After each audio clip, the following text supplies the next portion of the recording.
Hiding massive lore in Archon quests. Nope. Hiding massive lore in story quests. Hiding massive lore in books and artifacts and within NPCs whom nobody cares about. Yes. Why, however? Why? Anyways, the book I'm talking about is a book called Perinheri.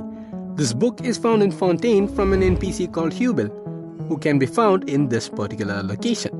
Perinheri, also called Cleobranto Innamorato or Cleobrant in Love, is a book based on a tale that is known throughout the nation of Khaenriah. The story is inspired from the real-life poem written by Matteo Maria Boiardo called Orlando Innamorato. In both stories, the title characters, namely Cleobrant and Orlando, go mad in love for a character named Angelica, and another knight strives to cure this madness. The story in Perinheri takes place during the time when a crimson moon shone down upon the subterranean realm and not the dark sun of latter days. This means that the story probably takes place before the cataclysm, before the Eclipse dynasty of Khaenriah came into being 500 years ago. Due to the kingdom's unique position, things from outside this world were always leaking into it. The kingdom's weapons, however, were able to wipe out all the calamities that slipped in.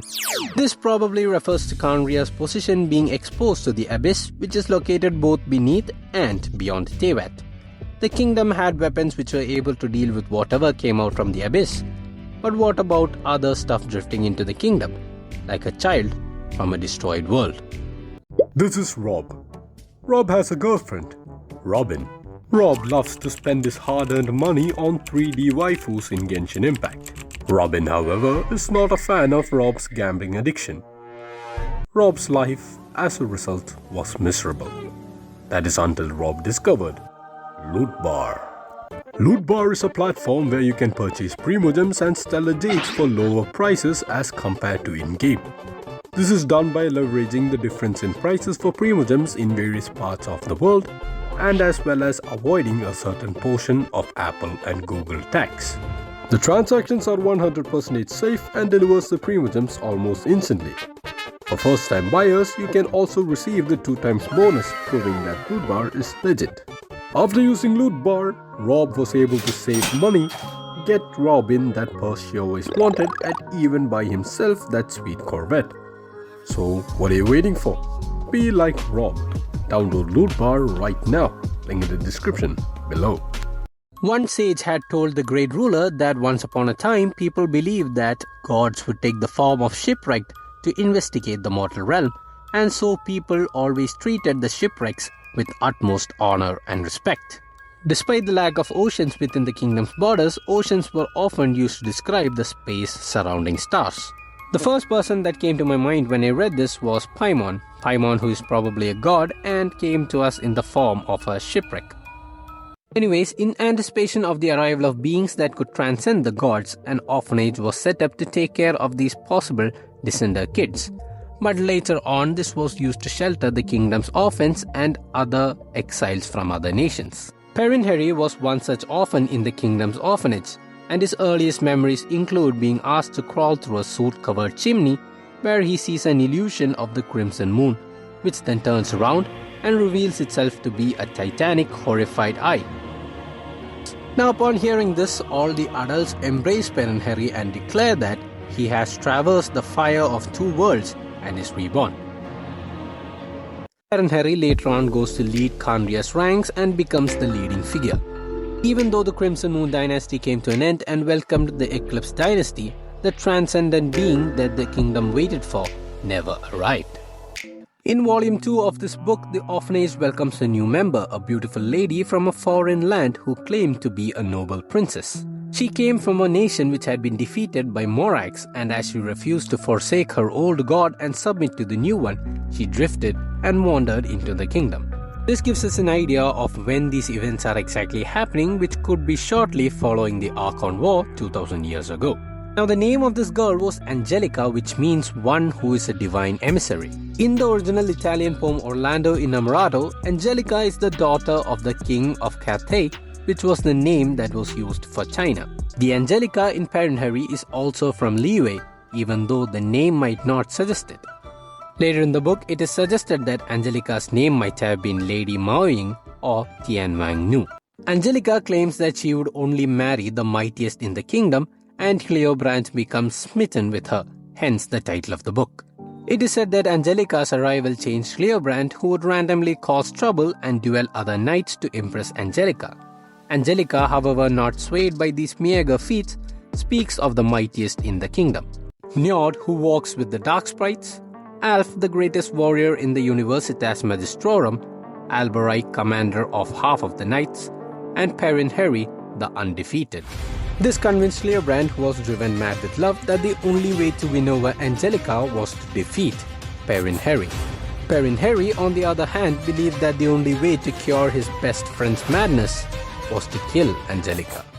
Now, amidst the conflict, Angelica, Cleobrant, and Perinheri leave the kingdom's borders. At this very moment, Cleobrant clutches his face, and the words escaping his mouth gradually grew more like the howling of a wild beast. This probably means that Cleobrant turns into a hilichurl just as he left the kingdom. Angelica, who is now referred to as a witch, explains that Cleobrant is the descendant of those who forsook their own god and came to the kingdom. This is why the kingdom's obstinately pure-blooded aristocracy persists. This is the price of betraying your own god. As for you, Perinheri, you are one who drifted there. Thus you bear no such curse. You may not have the nobility to shoulder a world, but you too have your own destiny. And as for me, I betrayed no one, not for a moment until my god died. So I too bear this curse not. This probably tells us that Cleobrant is a half-blooded Khaenriah, just like Khaenriah. Curse apparently is a price for forsaking their own god, which might refer to how one of Cleobrant's parents had forsaken their god and came to Khaenriah, similar to how Khaenriah's mother is from Mondstadt. Perinheri, who is not from this world, is not under the curse. Neither is Angelica, who did not forsake her god. This book ends with Angelica revealing her true form, which is neither a beautiful Liyue woman nor a wicked witch. I am freedom, that which has broken free of fate. This is what Cleobrant sought in agony, but that which is now yours for the taking. There was nothing before Perinheri, only vast land. A whole lot many Lorebombs were dropped right there without any absolute warning.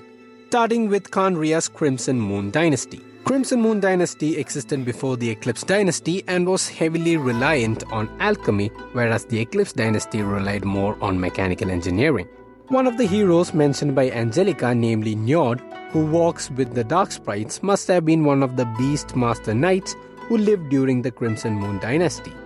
The dark sprites are said to be the Rift Wolves who were created artificially through alchemy. Another hero mentioned by Angelica is Alf, the greatest warrior in the Universitas Magistrorum. Universitas Magistrorum means University of Teachers or Community of Teachers or Mages in Latin, and is probably an organization like the Academia, but in Khaenriah.